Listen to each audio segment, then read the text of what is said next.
time to catch up with the Sydney Underwater Gazette, the visorg or .au organisation. Marco Bordieri is with us. And one thing that you're passionate about, Marco, is not just the nudibranchs and all the beautiful creatures that you can see underwater, but it's shipwrecks. So we thought we'd embark on a mini-series of shipwrecks.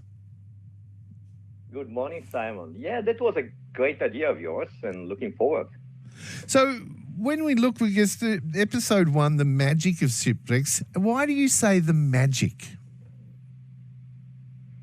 Well, for a number of reasons. First of all, because with navigation playing such an important role in the history of Australia, we decided to dedicate some time and to the fascinating subject of shipwrecks, and some of which can be experienced by divers and snorkelers right here. And the reason why I think they are magic is because they're like time capsules.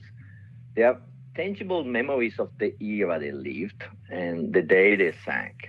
They all have this tale with a sad ending, but because they become out of sight, out of mind, many of us are not familiar with the role they play once they hit the bottom of the ocean. And this is what we love to talk about here. And I know what you mean about, because at the north end of Botany Bay, I think it's called maybe the William Broughton, is a shipwreck, but it's actually up on the rocks. And when our son was, 4 to 10 years old, how exciting to be able to take somebody to clamber over a shipwreck. You could see the bollards on the deck and everything like that. That you really do get transported back to another era.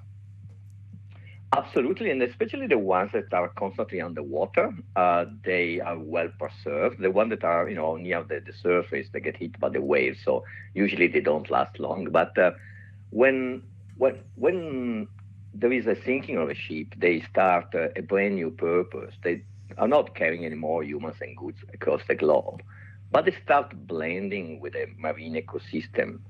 And sometimes their impact is detrimental, clearly, because sometimes they got fuel on board, so they create some pollution. They may have some materials that could be soluble and create pollution. But other times, especially when we are talking about old sailing ships without fuel, or from 1850, the steamships started to appear.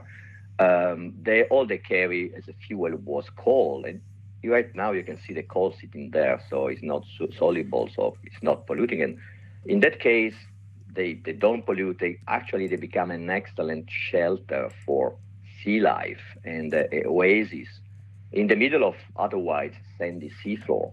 And they even tear fishing nets apart. And this is how traditionally fishermen will learn about the presence of a wreck.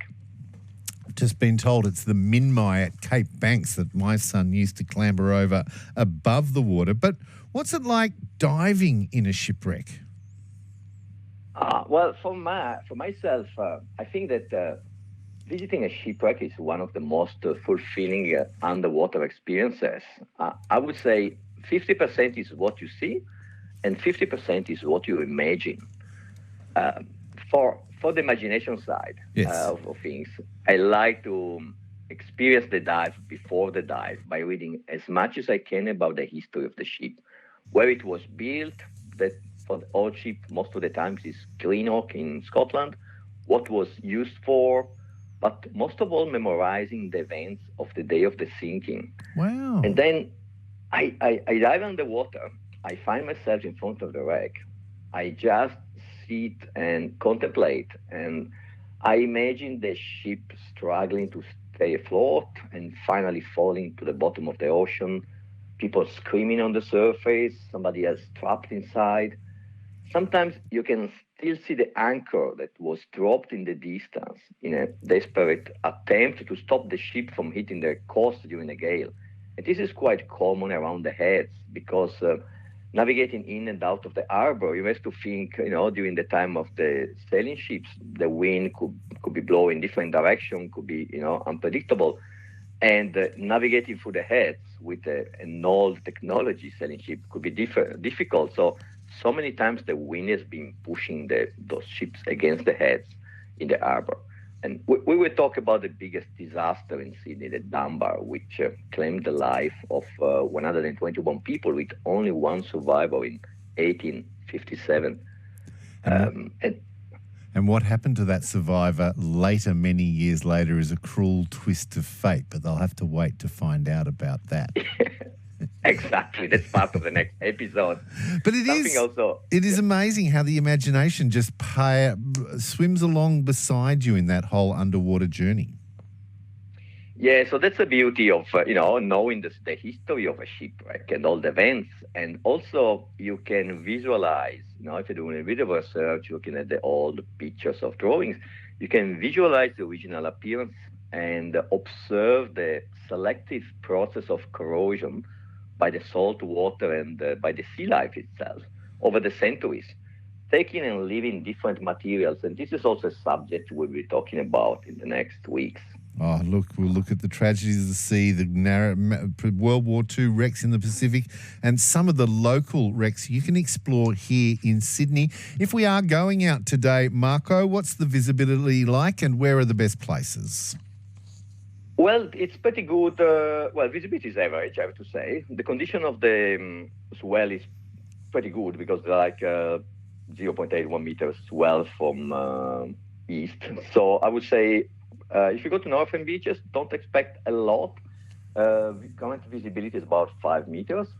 Eastern beaches is about 8 meters, a little bit better. Bear Island, where I'm going this morning, is 5 meters, so again, pretty average. But the temperature is going up. You can expect between 17, 19, 20 degrees, which is it's the first time after winter. So it's been like 15 and 16 in the past. So definitely it's getting warmer. Well, when you're at Bear Island, say hello to Eunice's daughter, Vicky, for me. And I look forward over the next few weeks to finding out more about the magic of shipwrecks. And in the between times, people can go onto the Sydney Underwater Gazette Facebook page, not just to see the amazing photos of marine life, but also images associated with each one of the episodes of the Shipwreck series. But for the moment, Marco Bordieri, ci vediamo ragazzi. Have a great weekend. Thank you. Bye-bye, Simon.